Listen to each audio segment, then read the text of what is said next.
Basta, a clot of blood. As every reader who has studied human reproduction will realize, there is no stage as a clot during the formation of a fetus. So this is a very major scientific problem.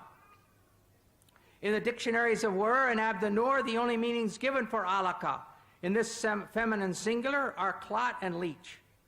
And in North Africa, both of these meanings are still used.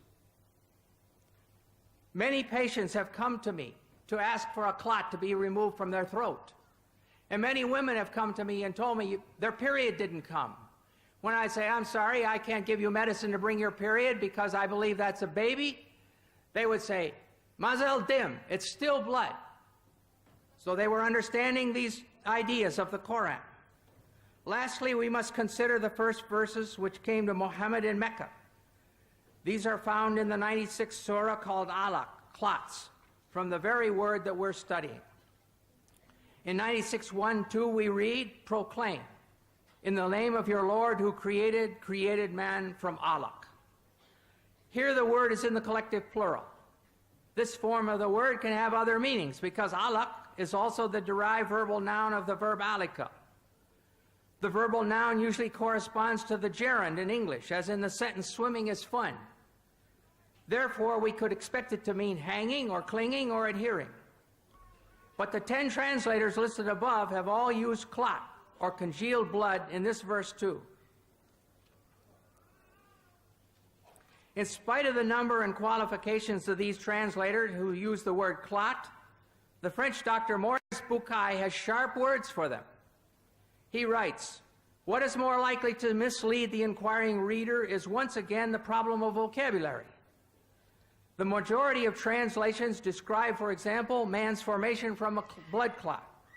A statement of this kind is totally unacceptable to scientists specializing in the field. This shows how great the importance of an association between linguistic and scientific knowledge is when it comes to grasping the meaning of Quranic statements on reproduction. Put in other words, Bucaille is saying, nobody has translated the Quran correctly until I, Dr. Bucaille, came along. How does Dr. Bucaille think that it should be translated? He proposes that instead of clot, the word alaka should be translated as something which clings, which would refer to the fetus being attached to the uterus through the placenta. But as all you ladies who've been pregnant know, the thing which clings doesn't stop its clinging to become chewed meat. It keeps on being the thing which clings, which is attached by the placenta for 8.5 months. Thirdly, these verses say that the chewed meat becomes bones, and then the bones are covered with muscle. They give the impression that first the skeleton is formed, and then it is clothed with flesh, and Dr. Bucaille knows perfectly well that this is not true.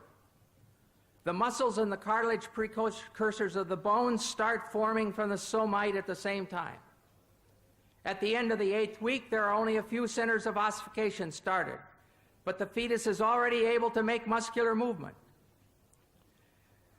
In a personal letter from Dr. T.W. Sadler, who's associate professor in anatomy and the author of Langman's Medical Embryology, Dr.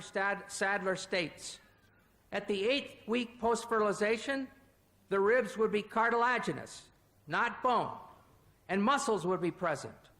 Also at this time, ossification would just begin. Muscles would be capable of some movement at 8 weeks. It's always better to have 2 witnesses, so we shall see what Dr. Keith Moore has to say about the development of bones and muscles in his book, The Developing Human. Extracted from chapters 15 and 17, we find the following information. The skeletal system develops from mesoderm. The limb muscles develop in the limb buds that are derived from this somatic mesoderm. We see that here on this slide. It's difficult perhaps to see, but there's the limb bud. And then here there's just a little bit of cartilage with the muscles around. Here there's more cartilage. And this is the whole, the bones are formed and in the form of bones, but it's all cartilage. No bones yet.